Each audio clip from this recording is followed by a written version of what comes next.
otherwise quite healthy and happy. So if you will bear with me, we'll get through it. Heather, would you please call the roll? Ms. Ragu? Here. Mr. Bracken? Here. Mr. Ellerby? Here. Ms. Franklin? Here. Ms. French? Here. Mr. Pethridge? Here. Mayor Snavely? I am here, and if you would like to join us, we will do the Pledge of Allegiance.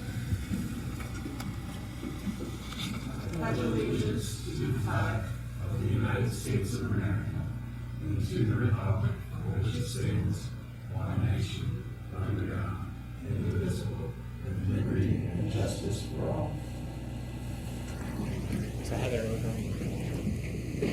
good on the video. Okay. May I now have a motion to approve the agenda for tonight? Second. It's been moved and seconded. All those in favor say aye. Aye. All opposed? The agenda is approved, and we will start with public participation. Anyone wishing to address council about items not on the agenda or on the consent agenda, now's the time to come forward, state your name and address for the record, and we will give you up to 5 minutes. If you want to talk about something on the agenda, just hang on and we'll give you that chance. Oh, we got somebody. That's good. Welcome, Peggy. Thank you. I'm Peggy Brinster. I live on 18 Meadow Circle. I've had some thoughts in my mind for some council meetings past in the last couple of months. Tonight seems a much better time to do that than some of the previous times when you had agenda items. I have been cogitating over a Thomas Sudis editorial from last October, I believe, where he said, if you want to see the priorities of an organization or a government, look at how they spend their money. Don't look at what they say. Look at where the money goes. And I've been thinking about this. We've talking about a number of things. One of the things that I've noted is that you have put some money into buying some property to do some low-income housing. And I want to congratulate you on that. We've talked about low-income housing for a long time, but you have put something in the budget. The other thing we've talked a lot about is various ways to address climate change. And let me urge you to think about the fact that affordable housing means affordable utilities. Many people in low-income housing find that paying for utilities is their biggest problem. And so as you develop properties for low-income housing, keep that in mind, because having low utilities starts way back before you actually start building anything, and it starts with site design, because it's really critical how the site is designed. And I have mentioned to you once before some experience in my previous life where there were some zoning ordinances which indicated street direction. I was very pleased to see the plat maps for tonight, where there's a lot of east-west streets, a lot more than north-south streets. What that means is that since most houses face the street, most housing on this subdivision will have their long axis east-west, which means that they will have a substantial south-facing roof, either in the front or the back, all set up for solar. So I congratulate you on doing that. I don't think you've put it in your zoning guidelines yet. I hope you still will, but it looks like it happened here. If it was a fluke, go ahead, take credit for it. So that's really important. Also, keep in mind some of the things that are coming on the horizon with some of the new federal laws. There's a lot of money out there for doing various kinds of solar insulation, lots of energy-saving things, and some of the new things. Some of the things coming out of the EPA are block grants for local governments. And we've got some things that we've started in place that I think we can really capitalize on. So I've been surfing websites about this, so you'll probably hear from me again. Super. Thank you, Peggy. Anyone else like to address council? Okay, we will move to the consent agenda. Can I have a motion to approve the consent agenda? So moved. Second. Second. It's been moved and seconded. Are there any items to be removed? Hearing none, all those in favor indicate by saying aye. Aye. Opposed? Consent agenda is approved. We'll move then to resolutions, and Heather, thankfully, will read the first one. A resolution authorizing the city manager to sign 5 new opioid settlement agreements with Teva, Allergan, CVS, Walgreens, and Walmart. Is there a motion to adopt it? So moved. Second. It's been moved and seconded. And Doug? Thank you.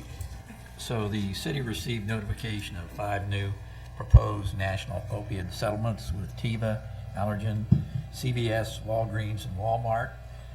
So I'm recommending to City Council that you authorize the city manager to sign these proposed settlement agreements. The proceeds from the settlements with these 5 companies will be allocated and distributed in accordance with the One Ohio plan. Excuse me. And this was something that we agreed to previously. The One Ohio plan was developed to ensure that any money from a negotiated settlement is distributed fairly to the communities hit hardest by the opiate crisis. The settlement agreement allocates 30% to local governments, 55% to a foundation that will distribute funds to project, and 15% to the Office of the Ohio Attorney General as counsel for the state of Ohio. I can share with you that we've received to date $22,233 from earlier settlements. And I also shared with council that I'm uncertain how much we'll get from these additional settlements and over what period of time we'll receive those proceeds. I can share with you that the monies that we've received thus far have been placed in a separate fund, fund number 430, since they must be used to prevent, treat, and support recovery from addiction. So we've not made a recommendation at this time to City Council for the use of this money since it's not a large amount right now. But one option that we've discussed, at least among staff, is to utilize this funding to possibly offset the cost for our recently hired social service liaison in the police division. So with that, I would answer any questions that you might have, but I would recommend adoption of this resolution this evening. Thank you. Is there anyone from the public who'd like to address this resolution? Seeing none. Council? Nope. Okay, yeah. How do they determine which communities are most affected? I don't have my file with me, but basically they looked at, the communities that were hit the hardest by the opiate crisis. And obviously there's probably not a community in Ohio that hasn't been touched by it. So I can't give you the formula. I can probably forward you a document that we received that might help explain how it's distributed. One thing I noted is that Oxford Township, I believe, is getting as much, if not more, than we're receiving, and it just kind of makes me question how it's being distributed. The mayor probably remembers this. We had a email that we received from several other mayors in Butler County wanting us to basically question this distribution and maybe form our own group.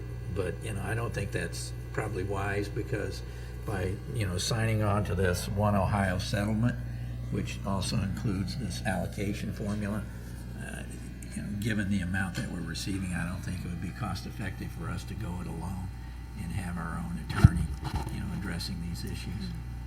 The Butler County mayors Yes. did meet and talk about that. Yes. And it was really about defining what the districts were. And the largest districts have metropolitan areas in them. And Butler County is put in with a bunch of rural counties, which is why you're seeing that distribution. Yeah. And we were asking to be treated like even a district which is smaller in population than ours, and have Butler County be one district and receive an equitable amount based Yeah. on that. And I don't know if that's gone anywhere. I have I not don't heard think so. anything from it. But they, early on when we got information, they gave us a breakdown, and I think you might remember that I reported that we were going to probably receive, over $100,000. Well, I don't think that's going to happen anytime soon, if indeed it does happen at all. I doubt it. Yeah. But I'll keep you posted as we receive monies in that fund, and when it gets to be an amount, let's say, 25,000 to 50, maybe we'll come in and discuss it with you and have a recommendation. But until then, I'd like to wait until we accumulate some more funds.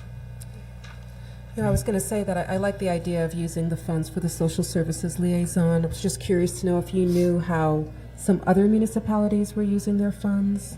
I don't off the top of Okay. my head, sorry. Maybe I'll look into that too. But I support this idea. Thank you. I support the idea. I just like the idea of adding additional services rather than something that we've already found a way to hopefully keep supporting the social worker. Thank you. All right, are you ready to vote? All those in favor indicate by saying aye. Aye. Opposed? Resolution is adopted. Could you read number 2? A resolution authorizing the city manager to enter into an agreement with SmartBill Ltd. to provide third-party utility billing and online payment processing. Okay, is there a motion to adopt? So moved. Okay, and seconded. Thank you, David. And Joe, take us through it. Okay. Yeah, we started using SmartBill probably back in the early teens to actually process our bills for us and mail them out. And in the meantime, more and more people requesting to do payments online, so we did it so you could do it on our website, but you had to go to SmartBill's website to actually get your bill. So this consolidates everything in one spot. Since we're a customer-centric department, we're continually looking for ways to make it easier for people to pay their bills. So this is a step in the right direction. Because a lot of people have more than one property. You can pull all your properties together, so it'll make quite a few people happy. And it's just another service that we're trying to provide the public to ease their bill paying for utilities. Thank you. Is there anyone from the public who'd like to address? Excuse me. Counselors? All those in favor indicate by saying aye. Aye. Opposed? Resolution's adopted. Ordinance is first reading. When you're ready. An ordinance changing the names of future private streets in the Owls Landing subdivision and directing the clerk of council to forward a certified copy of this ordinance to the county engineer. All right, Sam, Good evening, explain everyone. what's going on here. Well, we have a request from John Bear on behalf of Todd Holmes to change some street names on a plat that's already been approved. So these are actually private streets, but since they're publicly accessible and they're on a plat that you all had already approved, we felt like it'd be the best thing to do to formalize this. This is not an uncommon thing for council to do, to set street names. So this would be changing 3 street names in Owls Landing from Great Horn Drive to Parker Drive, from Screech Avenue to Cooper Avenue, from Snowy Lane to Griffey Street. And so we did our normal check around the county and in the Oxford zip code, don't see any conflicts, and there's no policy to check these against. So our recommendation is to approve them. Mr. Bear is here tonight if you have any questions for him, although he doesn't have anything to present. So happy to answer any questions. We'll ask our questions later.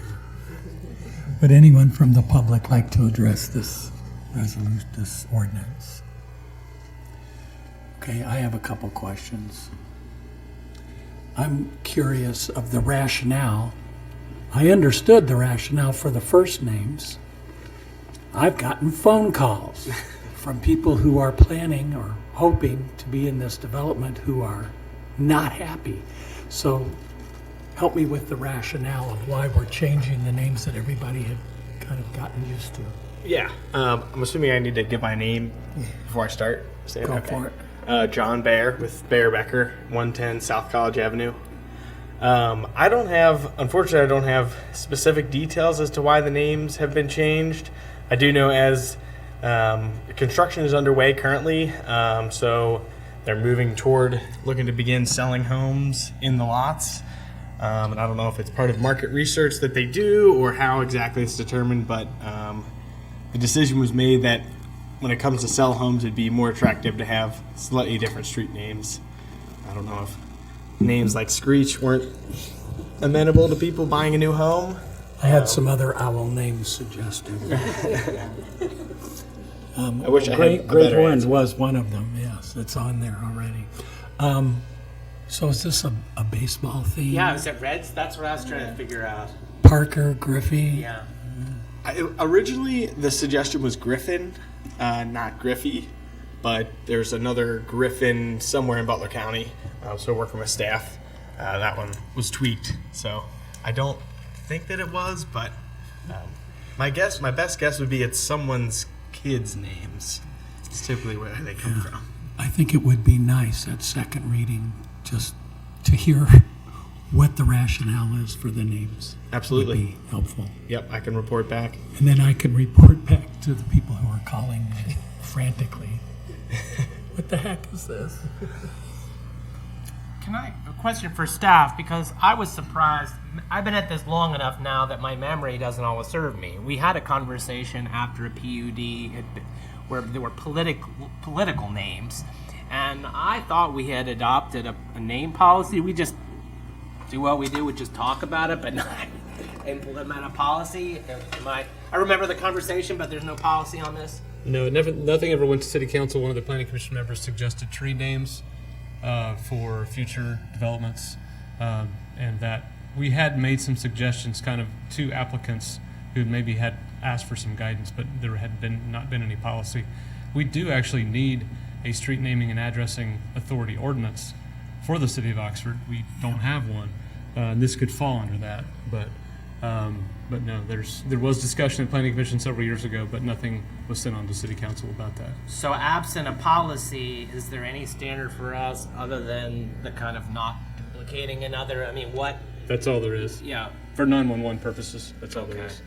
But, I mean, but in terms of this, just for the sake of argument, is it incumbent upon us to change the name or not? Like, how much discretion does city council have to approve or deny something absent, policy? Yeah, I think it's within your power to not approve these. You would need to have some rationale for that. And asking for more information is not a bad idea. But since we don't have a policy on what they should be, you would probably need to have some more defense for that. So we could compare our rationale with their rationale when we hear what theirs is. There you go. You only got 2 weeks.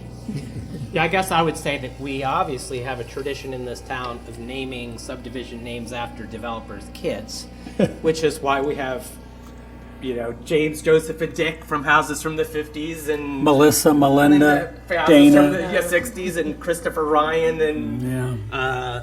I don't think it's necessarily good policy to name developments after kids. I don't either. I It's live probably in one. better than naming them after political figures, but some cities have no naming after living figures. I mean, I think that's just kind of... Anyway, we probably need a standard. Whether or not we have a basis for saying no to this is a separate thing, but I'll stop there. We'll look forward to the second reading. My hope is that there's not a change for the subdivision as well, because we've had that happen too, and that's very confusing for staff when No. we had Red Brick Estates change to Heritage Manor after it was approved. Street name stayed, but Okay. Yeah, I guess I'm sympathetic. I think Screech on my address Yeah, might be... that may not be the best choice. but I think there's probably ways that, other owl names that are a compromise. Yeah. Any other comments or questions? This will come back to us at the next meeting, and you can read number 2. An ordinance approving the final subdivision and plat for Owl's Landing Block B, being a replat of Lot 4119 within Owl's Landing Block A with conditions. Okay, and Sam? thank you. Same subdivision. This is adding 8 additional lots to the previously approved plat. So this keeps the design relatively the same, extends the turnarounds that were previously approved, which would have easements So there's really no other change. It's just adding 8 additional lots to this first phase of the development, so these can be included in any lot sales, and they don't have to wait that way for a second phase to be approved. I have questions when we come back, but would anyone from the public like to address this ordinance? Okay. So Sam, is this, so we're just adding a couple of lots 8 lots. from the big picture onto the first half? Correct. So 86 there- were approved originally, 39 were for the first phase or Block A, and now it's 47 for Block A. So that would allow them to. And Block A is the front. Correct. Well, now some additional lots would be a little bit deeper into the site than originally approved. So So, Just to be clear, it doesn't add additional overall lots. though. no, just for the Block A. yeah. So it's really just where we're drawing the line. Right. When do we anticipate that Block B will be coming before us to finish this up? Are they going to have to sell and develop those Block A ones first? I believe they're installing all the utilities at one time, and probably the base course of the asphalt as well. So I would imagine they would move along with those. There is a time limit. There is a sunset. So if they don't have progress on that second phase, then they would have to ask for extensions. But there's also financial security and bonding that goes along with that too. So whenever they go on to the next step, then they're taking on more financial risk. So. Okay. Thank you. Anyone else have questions or comments? Okay, we'll move on to the next one. An ordinance approving the second 6-month extension of the approved final subdivision plat for South Forest Edge, Section 1. Okay. Sam? Thank you. You've seen, these next two are ones you've seen several times.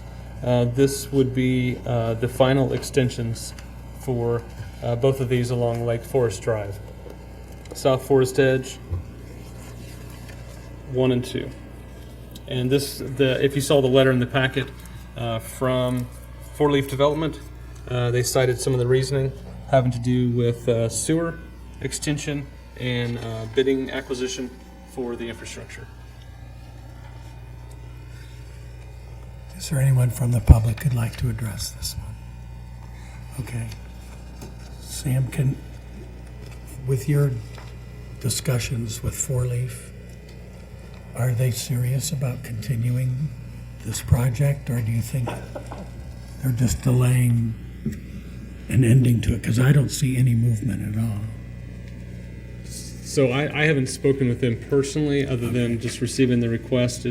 So it's with, I think they're just buying their time as much as they can. I don't know that they're intentionally delaying. Okay. But it is a, there They're is a good big. people, but I just didn't know. Yeah, I'm not aware of any other, just taking advantage of the code provision is my understanding. So because the approval process would be quite lengthy to start it over again. Yeah, it would. David? So I just have a question less about this than about these kind of scenarios in the future. And one of the goals in our comprehensive plan is an adequate public facilities ordinance. The idea that you would look ahead to what infrastructure was available for a development before and factoring that into thinking about the development. I mean, I guess I'm always surprised to think like, okay, so someone goes through the whole process without having some of the basics like the sewerage in hand. It just doesn't seem cost effective from anyone's point of view, but can we imagine a situation in the future in which we would make sure that stuff that if we're going to go through this whole subdivision process, if some of those questions would be answered beforehand or simultaneous and not in this? I am anticipating that adequate public facilities ordinance being more useful for rezonings and annexations. Okay. Because once someone already has their zoning, there's really not much the city should do to prevent them from getting an approval as long as it meets roughly the standards. It could help to guide the conversation and require a little bit more information about that, knowing that the developer is also taking on risk too. Once they have their zoning, then it's really up to them to demonstrate how they, and if they can't figure out how to do it, then it just times out. So I've worked in other municipalities outside of Ohio where the more of that was done up front, but because of our absorption rate, it's difficult for people to always be able to predict how much they can be able to cash flow at the beginning for their projects. I guess one of the reasons why municipalities have those adequate public facilities ordinances is because sometimes that leapfrog development at the edge, the land is cheap, but just it's not all the infrastructure is there to do it. And so, you know, I would love to see these houses. I would just love to see them in a place where they could be served by infrastructure. Yeah, I think that would pair nicely with the annexation policy that we'll be considering as well. Well, and if I could add, I mean, the infrastructure is there. Obviously, the street was built because of the agreement we had from earlier years. The water's there. What turned out to be very difficult is the sanitary sewer because of the depth. Nobody estimated that. Costs have gone up, plus the depth of that sewer. I can share with you that, in fact, they just sent some additional information about a week ago regarding the sewer because they've discussed with staff whether or not we'd be interested in the TIF for that project, and I've said basically not interested for residential housing.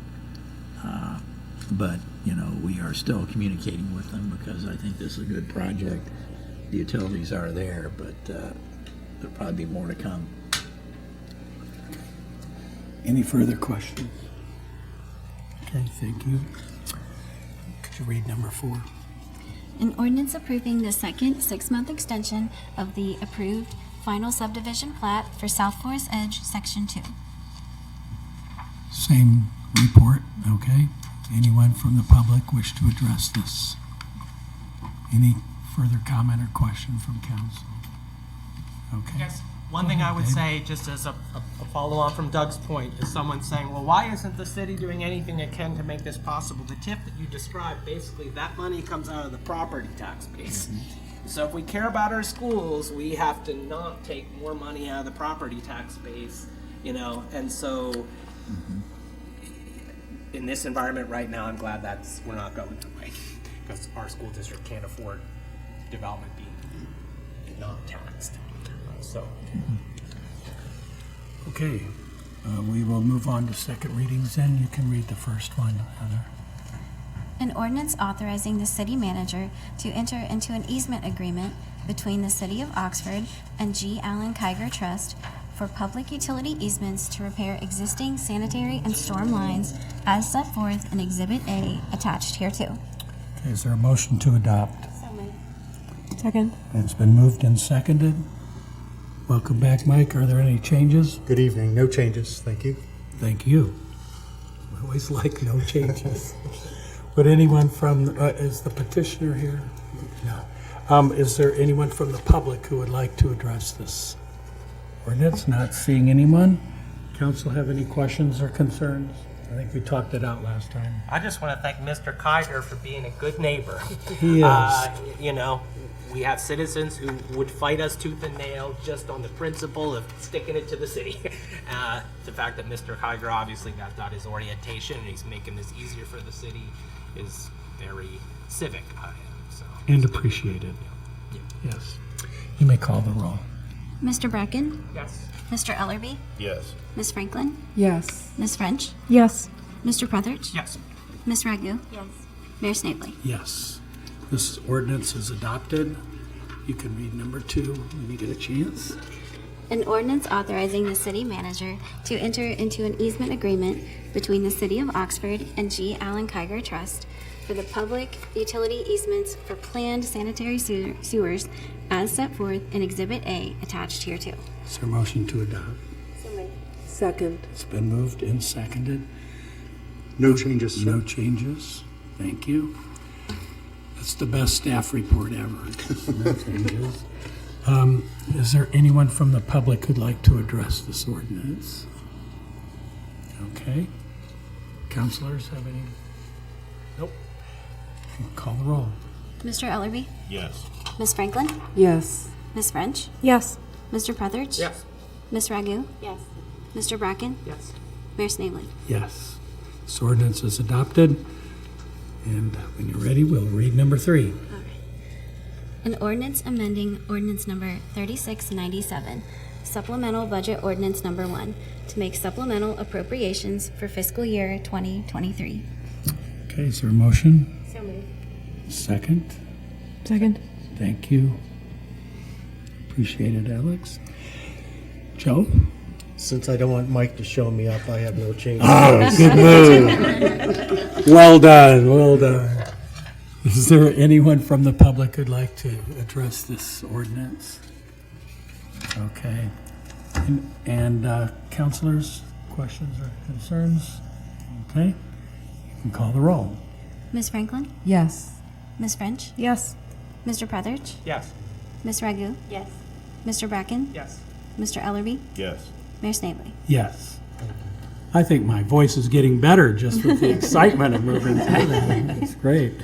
We'll move to announcements and communications, and I'll begin with City Manager Elliott. Well, I'll be brief tonight. I just have a couple of comments. One, I wasn't able to attend, but Miami had an open house, grand opening for the College and Elm project, and it's a great example of our strong partnership with Miami University, and I'm really happy with that project because, you know, in the future, I think it's going to help our local economy produce jobs and some new companies. So it's a great project, and I'm just thankful that we were able to partner with Miami on it and get this project done. The last thing I have deals with the Oxford Cemetery. I've been reporting to council about the different steps, and I mentioned the last step was to get the financial assets transferred over to the city. Earlier, they had transferred the endowment funds to the city. And the final step happened today with the checking account funds. So, you know, the Cemetery Association is dissolved. Their accounts are now, the funds have been transferred to the city. So that's been completed. And I thank Joe and Heidi for their effort in this regard. And then also Mike for his and his staff for the willingness to take on this task of maintaining the Oxford Cemetery. And that's all I have this evening. Thank you. Hi, Mike. Good evening. Long time no talk to you. Just a few brief comments. We had a handful of questions from some parents of students at Miami about the water quality and our vulnerability to the train derailment in East Palestine. You may have heard me talk previously about the relative scarcity of water in northwest Butler County. In this case, that's a good thing. We are totally disassociated from the Ohio River. We're far up gradient, and there's absolutely zero threat to the city's water supply from that incident. So I just wanted to make a brief statement on that this evening. Thank you. And on a brighter note, looking forward in the next 2 weeks, we have open bids for the Oates Trail 3 and 4. We got some good numbers for that, so we will be able to proceed. Thanks again to Jessica for the fundraising that she's done and the grants that we've obtained. We also will be bringing a contract for recoding of our 2 million gallon ground reservoir. The Oxford Community Park Connector, which will be a local project connecting the community park to phase 4 of the Oates Trail, going through Al's Landing development. We're also going to open bids on Thursday for the street resurfacing project, and we'll be beginning the curb gutter and sidewalk special assessment program with the first piece of legislation for that at the next meeting. So, just a quick update. Thank you. Thank you very much. Okay. Goes to you, Chief. Okay. Joe? Nothing like that. Chief Deathridge. Okay. Sam? Just to let council members know that we are getting quotes on printed copies for the comprehensive plan. We should know when those will be available and for general public as well. So that'll be coming soon. Thank you. Jessica? Thank you on behalf of council for all the work you're doing to raise the funds to make this Oats Trail come to pass? Nothing, thank you. Okay, nothing for you, okay? I would Glenn? like to bring back, or I would like to propose bringing back a tradition that the city enjoyed before the last couple of years. And that tradition is having the first meeting in July canceled for Independence Day. Now we had, what was it, 2020, 2021, 2022, where we had some pandemic things. We needed to have those meetings to make sure the public was informed and updated. I think that we have finally seen the light at the other end of the tunnel, and we should bring back that tradition that we don't normally have. I think it falls on the 4th. Is the 4th I a believe Tuesday it, this year? it does. Yeah, look, yeah. And since it's on the 4th, So it'd be done. I'm just saying, moving forward. I'm with Glenn. We Yeah. used to do it, and we suspended it for those couple of years. I just want to bring it back. Yeah, I think if there was an emergency, we might have to meet, but I would not want to meet on the 4th of July. And I recommend that the city manager and I not schedule a meeting for that day. We'll make sure it's done. Well, okay. Thank you, Glenn. I'm glad. Questions asked. Yes. Just a couple things. So first, Mike alluded to the incident in East Palestine. So I just wanted to note that, you know, as a small town that also has a railroad running right through the middle of it, it's particularly hard to hear the news out of East Palestine. So just our thoughts and our hearts are with them as they recover from climate disaster. And unfortunately, Ohio is not immune to these, nor is it the first time we've had this. I'm from Northeast Ohio originally, so we're acutely aware of how many times the Cuyahoga River caught on fire because of pollution. So it's upsetting to see another Ohio river just be obliterated with pollution caused by a disaster like this. So, like I said, our hearts and our thoughts are with those people as they're impacted. On a more positive note, Jessica did a great job speaking at the College of Elm opening, and the event was really wonderful, and I agree, it is really great to see this partnership happen. Very cool event. And then my last thing is I would be remiss if I, as a knitter, did not go to Thread Up Oxford, which is where I went this evening. I also saw a constituent knitting in the audience last session, so shout out to that fellow knitter. If you have not been there and you are a yarn, fiber, clothing enthusiast, please go. It's out on College Corner Pike. I was going to look up the address before I came today, and then I forgot, but I got a lot of yarn at not a lot of dollars, so she's doing really amazing work out there. So if you get a chance to go to Thread Up Oxford, please do so. And that's it.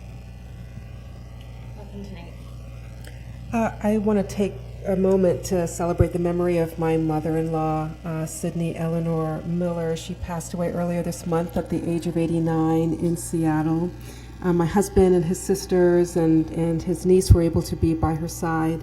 And she wasn't just a great mother-in-law, but she was also a very good friend. And she will be dearly missed. So wanted to tell my husband that I love him and I'm with him.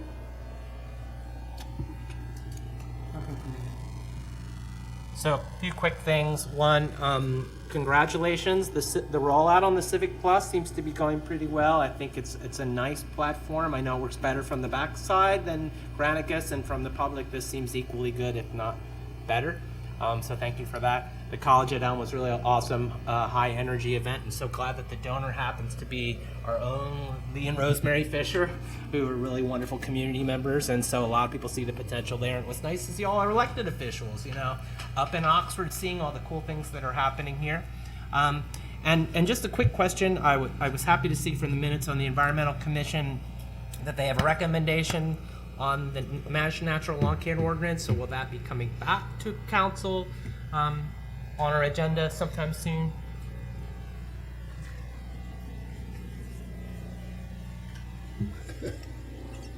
No, you actually adopted it to not take any action on that within the goals, to keep the ordinance the same and do an educational campaign.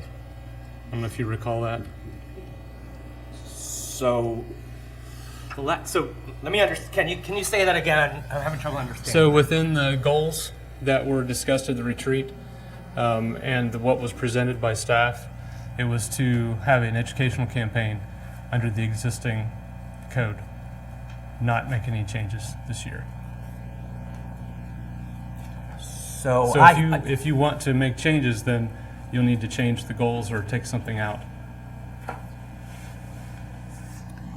I think that might have been miscommunication or a semantics issue, not education versus policy. So we might need to revisit that. Yeah, I think that that was, I mean, I view that was kind of work carryover from 2022. We remanded it to a board, and I don't think in passing that agenda item, we made a policy decision. We discussed it relatively briefly in our agenda, and I appreciate that staff has hesitation about this, but I don't think it's setting council priorities if we meant to adopt a straitjacket for what we cannot do. When I think that sounds like a policy decision that was woven into some language. And so, you know, whether, I guess I would look to staff whether it takes a motion to, whether you want to, which way you want to go, whether it's amending the priorities or whether it's, you know, accepting that moving that forward falls within that priority and call for legislation. You can tell me which you prefer. And maybe some members of the commission can help me out. In the end, did the Environmental Commission make any substantive changes recommended in that ordinance? They made changes. They made some changes. Okay. Than what I saw last night. All right. Okay. So that means there's a new ordinance that would be needed. Is that correct? We would have to adjust or amend that ordinance. That's my understanding. Okay. Jessica, do you have 2 cents to add? Well, this isn't really a discussion for this evening, but I think our intention was, you know, in 2023, it does say like we were going to do an education campaign within the current code was the goal that we adopted, and that was our intention for 23. I think if you want more than that, it would be something that we need to acknowledge that will take perhaps more staff time, and so something will have to either be paused or pivoted from that goal list. And so it can be brought forward. It's just something that will add to the conversation as we explore it, is that what will be paused or pivoted or, you know, something like that. And I think that's what we want to bring forward in the conversation with the adoption of these action items each year. So we're happy to explore it, but we just also do acknowledge that something else may have to be paused, I think. So what we're talking about, though, is the code that was drafted is really quite simplified. It kind of clarifies our existing code and adds no additional enforcement. So I guess in terms of constraint, we have a meeting tonight that we're going to be done in 45 minutes. It could be an agenda item that took us 30 minutes in 2 meetings. I guess I'm having trouble seeing the constraints that we're under, and I guess I also didn't view I'm super happy that we're setting priorities, putting boundaries. I'm not sure it was meant to foreclose on things we were already talking about. Otherwise, I would have paid a lot more attention to the commas in the language. So I guess I would ask staff to think about whether they would prefer that. I personally would like to take the effort that was put into this, the multiple meetings, the Environmental Commission, to move this forward, and whether that's first we have to amend the priorities and then, or do we just call for legislation and not make this harder than it has to be? So that's a question for staff, how they want to go. Okay. I promise. We'll get back to you on that. Yeah. I was out last week and haven't had a chance to go over a lot of things with staff. Staff will get back to us on that, I think. Is that it? Okay. Couple of things. First, I want to welcome Ann Fuhrer. It's good to see you. Ann is our new observer from the League of Women Voters. And I was also lucky enough to see her earlier today when she was awarded Oxford Citizen of the Year. So congratulations. We were talking about ThreadUp, and Shauna Rosenberg also was recognized for Oxford Citizen of the Year. And so she deserves a lot of credit as well. Secondly, I've gotten a couple of thank you notes that I wanted to just share with council, and it has to do with the City of Oxford Community Assistance Fund.